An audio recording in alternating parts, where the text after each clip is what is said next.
नमस्कार। आकाशवाणी से दोपहर समाचार के साथ मैं लवलीन निगम।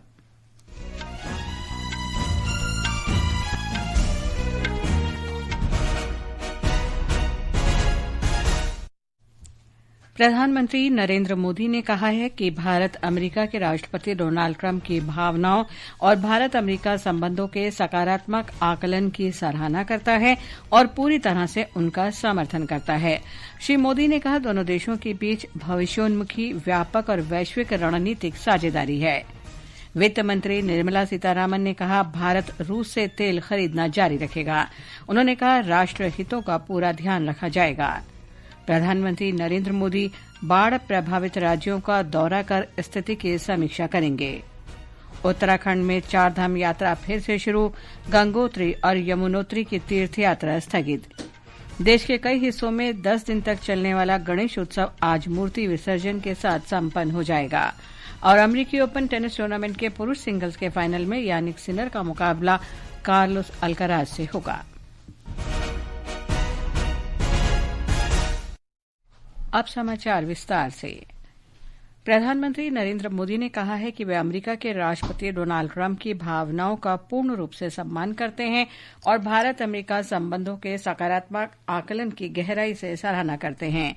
प्रधानमंत्री ने श्री ट्रंप के हालिया बयानों पर अपनी प्रतिक्रिया देते हुए सोशल मीडिया पोस्ट में कहा है कि भारत और अमेरिका की साझेदारी बहुत ही सकारात्मक और दूरदर्शी है। उन्होंने कहा कि दोनों देशों के संबंध व्यापक और वैश्विक स्तर पर रणनीतिक हैं। इस बीच राष्ट्रपति ट्रंप द्वारा भारत अमेरिका संबंधों पर सकारात्मक प्रतिक्रिया के बाद विदेश मंत्री डॉक्टर एस जयशंकर ने कहा कि प्रधानमंत्री नरेंद्र मोदी भारत और अमेरिका के बीच साझेदारी को अत्यधिक महत्व देते हैं। डॉक्टर जयशंकर ने कहा कि प्रधानमंत्री मोदी के राष्ट्रपति डोनाल्ड ट्रंप के साथ हमेशा से बहुत अच्छे और व्यक्तिगत संबंध रहे हैं। Prime Minister Modi obviously attaches enormous importance to our partnership with the United States, and where President Trump is concerned, he's always had a very good personal equation with President Trump. But the point is, look, we are engaged, we remain engaged with the United States. Akashvani से विशेष बातचीत में पूर्व राजनयिक अशोक सज्जनहार ने बताया कि आने वाले दिनों में अमेरिका के साथ भारत के संबंध और भी प्रगाढ़ होने की उम्मीद है।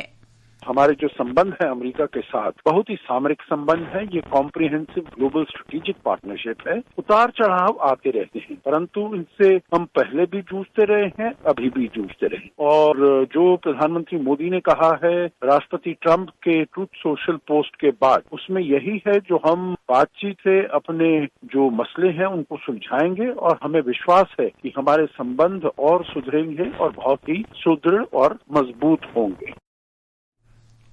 कल रात वाशिंगटन में संवाददाताओं से बातचीत में अमेरिका के राष्ट्रपति ने कहा था कि भारत और अमेरिका के बीच विशेष संबंध हैं। राष्ट्रपति ट्रंप ने श्री मोदी को अपना मित्र बताते हुए महान प्रधानमंत्री कहा था। I'll always be friends with Modi. He's great. Prime Minister. He's great. I'll always be friends. India and the United States have a special relationship. There's nothing to worry about. We just have moments on occasion. इससे पहले Shri Trump ने social media पर एक post में कहा था कि America ने भारत को चीन के हाथों खो दिया है। वित्त मंत्री निर्मला सीतारामन ने कहा है कि भारत रूस से तेल खरीदना जारी रखेगा। उन्होंने कहा कि राष्ट्रीय हितों का पूरा ध्यान रखा जाएगा। एक टीवी चैनल से साक्षात्कार में वित्त मंत्री ने कहा कि चाहे रूस से तेल हो या कुछ और, दरों और लॉजिस्टिक्स के मामले में हम अपनी आवश्यकताओं के अनुसार निर्णय लेंगे। श्रीमती सीतारामन ने दोहराया कि भारत के आयात बिल में कच्चे तेल का योगदान सबसे ज्यादा है। Whether it is Russian oil or anything else, it's our decision to buy from the place which suits our needs, whether in terms of rates, logistics, anything. Where we buy our oil from, especially being a big ticket foreign exchange related item, where we pay so much out of our highest in terms of import.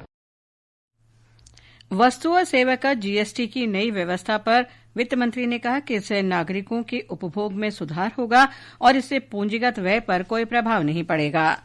सूचना और प्रसारण मंत्री अश्विनी वैष्णव ने कहा है कि प्रधानमंत्री नरेंद्र मोदी ने जीएसटी सुधारों के जरिए मध्यम वर्गीय परिवारों को बड़ी राहत और एक बहुमूल्य उपहार दिया है।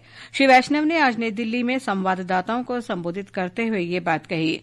उन्होंने कहा कि नई पीढ़ी के जीएसटी सुधारों से देश के सकल घरेलू उत्पाद में लगभग 20 लाख करोड़ रुपए का इजाफा होने की उम्मीद है, जिससे देश की अर्थव्यवस्था को काफी बढ़ावा मिलेगा।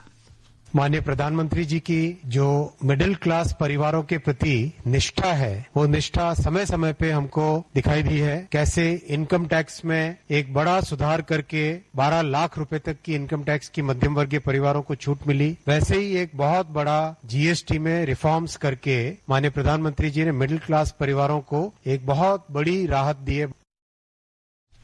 सरकार ने हाल ही में वस्तु और सेवा कर सुधारों के बाद आगामी 22 सितंबर से उपभोक्ताओं के दैनिक उपयोग की कई वस्तुओं की कीमतें कम हो जाएंगी। जीएसटी परिषद ने अप्रत्यक्ष कर प्रणाली को सरल बनाकर इसे 5 और 18% की स्लैब में परिवर्तित कर दिया है। इन बदलावों से दवाओं और दूध से लेकर कारों, साबुन तथा आईपीएल टिकटों के सस्ता होने की उम्मीद है। आज हम डेयरी उत्पादों के लिए किए गए सुधारों पर नजर डालते हैं।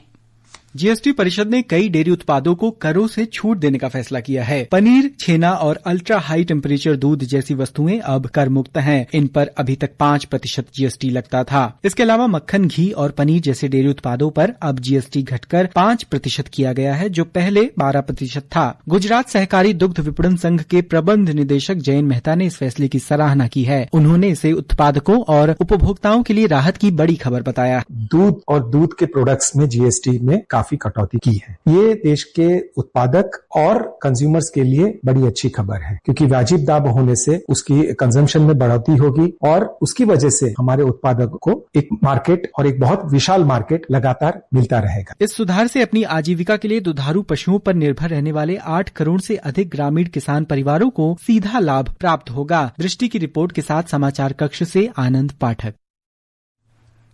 ये समाचार हमारी वेबसाइट www.newsonair.gov.in और हमारे न्यूज ऑन एआईआर ऐप पर भी उपलब्ध हैं। प्रधानमंत्री नरेंद्र मोदी जल्द ही बाढ़ प्रभावित राज्यों का दौरा कर स्थिति का जायजा लेंगे। आधिकारिक सूत्रों ने ये जानकारी दी। इस बीच उत्तराखंड में मौसम में सुधार होने और सड़कों की मरम्मत के साथ चारधाम यात्रा और पंजीकरण प्रक्रिया आज फिर से शुरू हो गई। हालांकि हाल ही में तेज बारिश के कारण सड़कें क्षतिग्रस्त हो जाने से गंगोत्री और यमुनोत्री की तीर्थ यात्रा अभी स्थगित है। हिमाचल प्रदेश में मानसून का असर जारी है। हमारे संवाददाता ने बताया है कि राज्य में रुक रुक कर हो रही बारिश और भूस्खलन से कई जगहों पर यातायात बाधित हो रहा है। प्रदेश के बांधों का बढ़ता जलस्तर चिंता का विषय बना हुआ है। भाखड़ा बांध की गोविंद सागर झील का जलस्तर आज सुबह खतरे के निशान के करीब पहुंच गया। बांध के चारों फ्लड गेट 7-7 फुट खोले गए हैं। कांगड़ा जिला में पौंग बांध का जलस्तर खतरे के निशान से 4.52 फुट ऊपर दर्ज किया गया है और बांध से कुल 99,673 क्यूसेक पानी छोड़ा जा रहा है। इसका असर हिमाचल के फतेहपुर और इंदौरा इलाकों के साथ साथ पंजाब के होशियारपुर और पठानकोट जिलों में साफ साफ नजर आ रहा है और कई खेतों और घरों में पानी भर गया है। एनडीआरएफ और स्थानीय प्रशासनिक टीमें लगातार राहत और बचाव कार्यों में जुटी हुई हैं। रितेश कपूर, आकाशवाणी समाचार, शिमला। पंजाब में वर्षा कम होने के साथ राज्य की नदियों में जल स्तर कम हुआ है। अभी 22 जिलों के 1,948 गांवों के 3,84,000 लोग प्रभावित हैं। दिल्ली में यमुना नदी का जलस्तर घट रहा है, लेकिन ये अब भी खतरे के निशान से ऊपर है। मौसम विभाग ने कल तक पूर्वी राजस्थान और गुजरात में अलग अलग स्थानों पर मूसलाधार बारिश का अनुमान व्यक्त किया है। राजस्थान, कोंकण, गोवा, मध्य महाराष्ट्र और मध्य प्रदेश में भी आज अत्यधिक तेज बारिश की संभावना है। देश के उत्तर पूर्वी हिस्सों में भी आज कुछ स्थानों पर तेज बारिश का अनुमान है। हरियाणा, पंजाब, दिल्ली, हिमाचल प्रदेश, उत्तराखंड, पश्चिम बंगाल, तमिलनाडु, पुडुचेरी और कराईकल में भी अगले 2 से 3 दिन तक इसी तरह का मौसम रहने की संभावना है।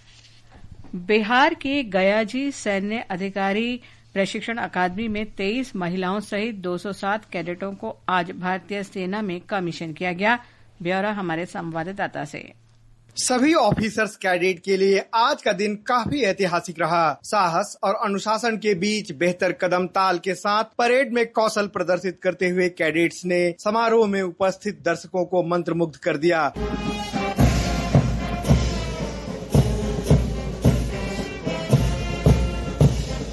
बड़ी संख्या में पासिंग आउट परेड देखने के लिए कैडेट के परिजन ओटीए गयाजी पहुंचे हुए थे। जैसे ही परेड संपन्न हुआ, कैडेट्स और उनके परिजनों की आंखों में खुशी के आंसू आ गए। देश के लिए अपने बेटे बेटियों को समर्पित करने वाले अभिभावकों को इस बार गौरव पदक प्रदान कर सम्मानित किया गया। गयाजी से धर्मवीर भारती के साथ धर्मेंद्र कुमार राय, आकाशवाणी समाचार, पटना। ये समाचार आकाशवाणी से प्रसारित किए जा रहे हैं। ताजा समाचार जानने के लिए आप हमारे social media handle X @AIR news Hindi को फॉलो कर सकते हैं। देश के कई हिस्सों में 10 दिन तक चलने वाले गणेश उत्सव आज मूर्ति विसर्जन के साथ संपन्न हो जाएगा। एक रिपोर्ट।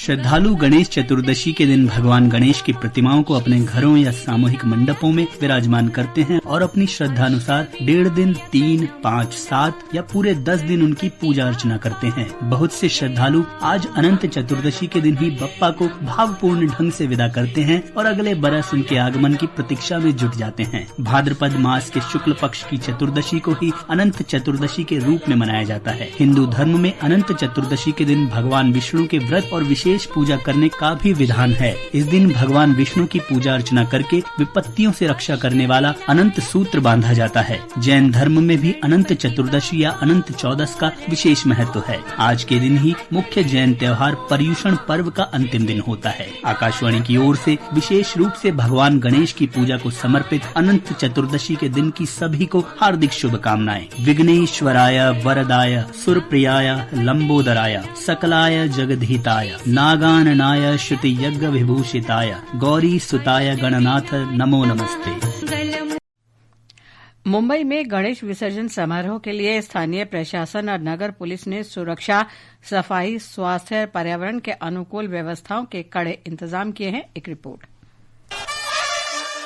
मुंबई में आज लगभग 6,500 सार्वजनिक गणपति प्रतिमाओं और 1,75,00,000 घरेलू गणपतियों का विसर्जन 65 प्राकृतिक जलाशयों और 205 कृत्रिम तालाबों में किया जाएगा। गिरगांव चौपाटी, दादर, जुहू, वर्सोवा और पवई जैसे लोकप्रिय विसर्जन स्थलों पर भारी पुलिस बल तैनात किए गए हैं। पहली बार मुंबई पुलिस गणपति विसर्जन के दौरान भीड़ को नियंत्रित करने और जुलूसों की निगरानी के लिए AI तकनीक का इस्तेमाल करेगी। भावना, आकाशवाणी समाचार, मुंबई।